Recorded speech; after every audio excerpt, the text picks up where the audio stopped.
In 2011, related to the study of magic and Islamic knowledge, Omer Salim, commonly known as Salim, received a scholarship to study in Malaysia. Salim began studying Islamic teachings at the age of 15. He first studied one religious scripture in Cambodia, and afterward continued his studies in Malaysia during the years 2010-2011. Salim's family was extremely poor. They lived on a boat and made a living by fishing. Salim was a very intelligent student. One day, a wealthy person sent Salim to study in Malaysia for a total of 2 years.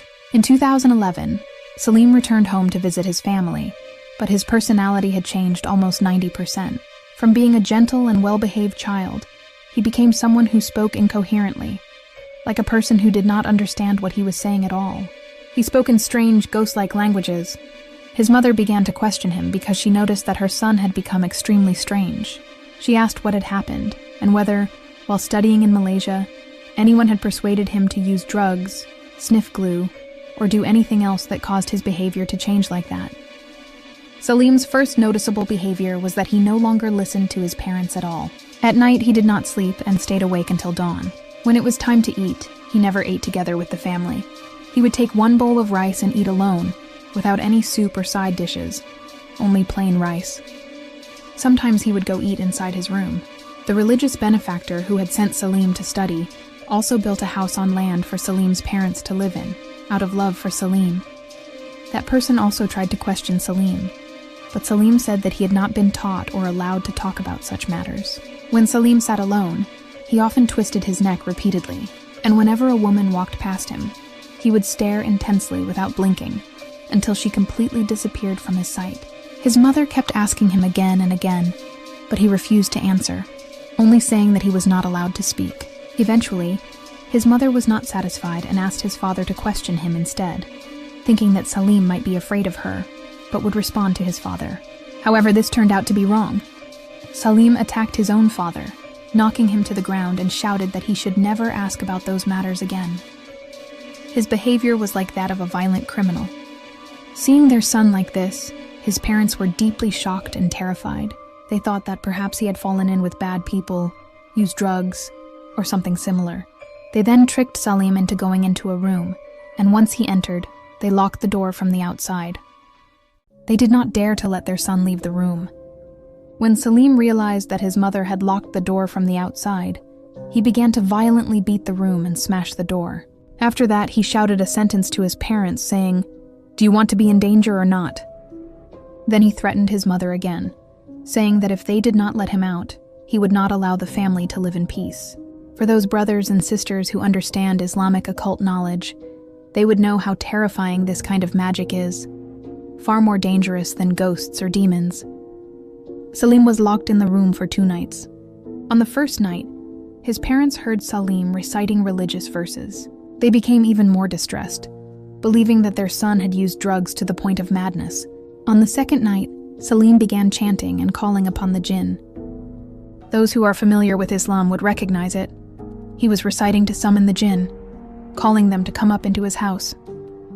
His mother was confused, wondering what exactly her son was reciting. After Salim had been chanting for about half an hour, soil suddenly appeared inside the house, from the front stairs all the way to his room. Behind the house, they heard strange sounds, as if someone was knocking on the walls with their hands. His mother followed the sound to look, and what she saw shocked her deeply.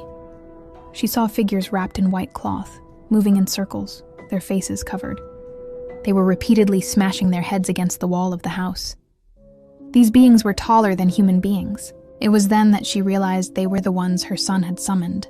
At that moment, she understood that her son was not insane from drugs. According to Islamic tradition, such beings are not allowed to come up onto a house because it can cause serious misfortune.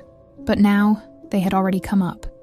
Terrified, she rushed to open the bedroom door to check on her son. She saw Salim dressed in white, sitting and facing the wall, holding an open scripture and reciting. The mother felt that it did not look like he was reciting alone. She walked up and grabbed her son's hand and asked, "What are you reciting?" Salim replied, "I am reciting ayat." "Why, is there a problem?" His father then asked, "Why are you reciting so late at night? Go to sleep." Salim responded coldly, "Get out. Leave the room and go. Don't worry about what I am reciting. Don't try to know my business." The mother tried to stop him and calm him down. Salim then closed the scripture, put it aside, and pretended to lie down and sleep. Seeing this, the mother thought that he had fallen asleep, so she went outside the room. She and her husband talked quietly, wondering what had happened to their son and why he had become so strange. While they were talking, Salim was secretly listening. He began chanting again to summon those beings once more. This time, when he called them, Salim ordered them to do something so that his parents would be able to see them. However, his parents still could not see anything. Even though they could not see them, Salim said, "Father, mother, everyone who is on our house, there are jinn all over our house." His mother responded in despair, "How could this happen? We sent you to study properly and you came back like this." Salim said nothing at all. His mother then urged him to go to sleep, repeatedly comforting him. It was not until around 6 in the morning that he finally fell asleep.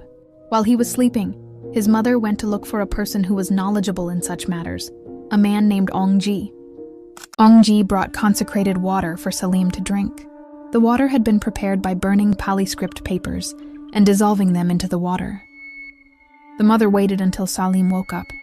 At around 3 in the afternoon, Salim finally woke up, went to eat, and then bathed normally, just like before. The mother did not tell him what the water was. She poured it into a large bottle and kept it there. However, Salim knew. After eating, he went to look for water to drink. When he scooped the water into a cup, he poured it back into the bottle instead of drinking it. His mother asked, "Why don't you drink the water?" Salim replied, "I'm not allowed to drink it. That water contains Pali spells. I won't drink it." His parents then said, "If you don't drink it, we will go call Uncle Ya." Salim answered, "Call him no matter how strong he is." The mother said, "All right then, I'll go call him." She left, while the father stayed behind to watch Salim, afraid something might happen. As Uncle Ya was about to arrive, Salim suddenly said, "He has arrived already. Let him come up." The father then explained the whole story. Uncle Ya sat down, and Salim also sat down. Uncle Ya stared at Salim's face, and Salim stared back at him. Uncle Ya then said, "Don't stare at my face." Then Salim asked his mother, "Why did you call him here?" The mother replied, "I called him to come check on you." Salim said, "Check what? Nothing is wrong with me." "There's nothing to check," he continued. "I thought Uncle Ya really knew more than me." Uncle Ya then said, "Come, recite together with me." Salim recited everything along with him. Wherever Uncle Ya recited, Salim followed perfectly without missing anything. Uncle Ya then said, "Oh, this one is truly strong." Uncle Ya asked, "Let me ask you directly. How many are inside your body right now?" Salim replied, "There are 9. "Uncle, can you defeat me?" Uncle Ya said, "This is strong.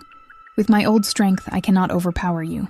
Then Uncle Ya said, "Do you dare to play a game with me? If you are truly strong, I won't ask for much. Just play one thing with me.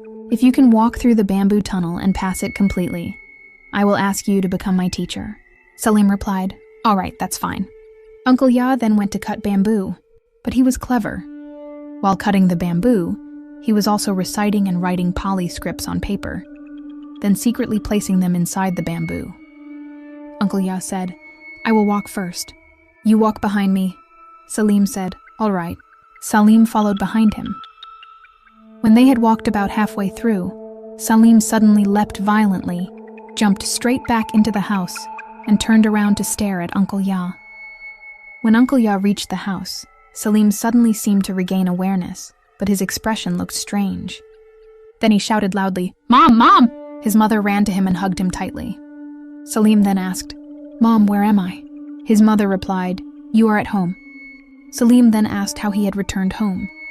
It was later confirmed that the spirits inside Salim's body had brought him back, but Salim himself had not been conscious of it. At that moment, the spirits that were inside Salim's body had already left and disappeared.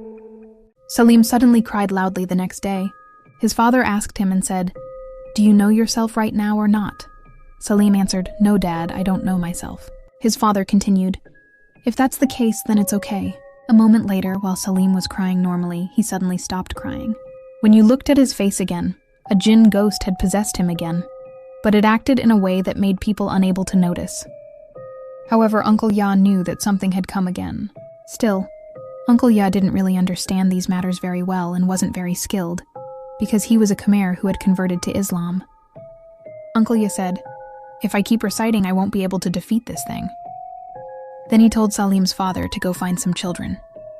After that, the children came, and Uncle Ya told them to go to his house to ask Mother Timus what to do when a person is possessed by a jinn.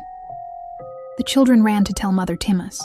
When they arrived and explained everything, she said that in the scripture, the jinn can recite everything except one specific verse that it cannot recite.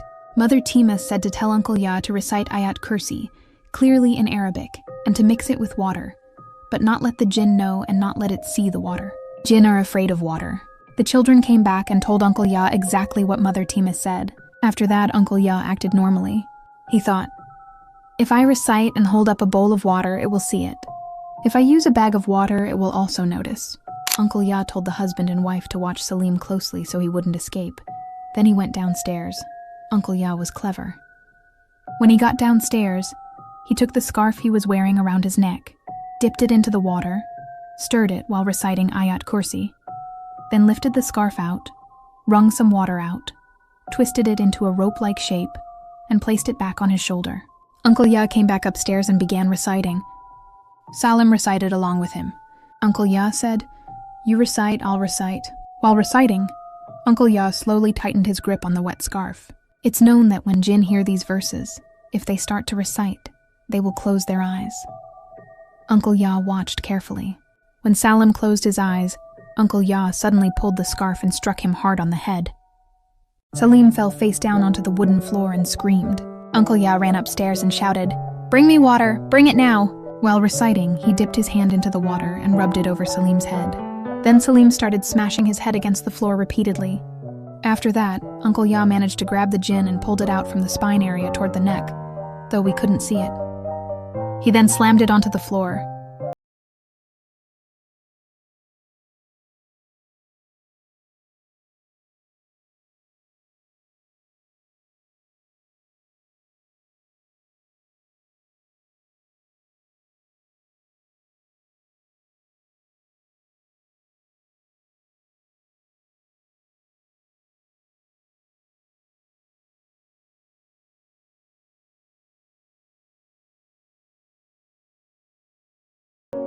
When Salim went to study in Malaysia, perhaps someone taught him.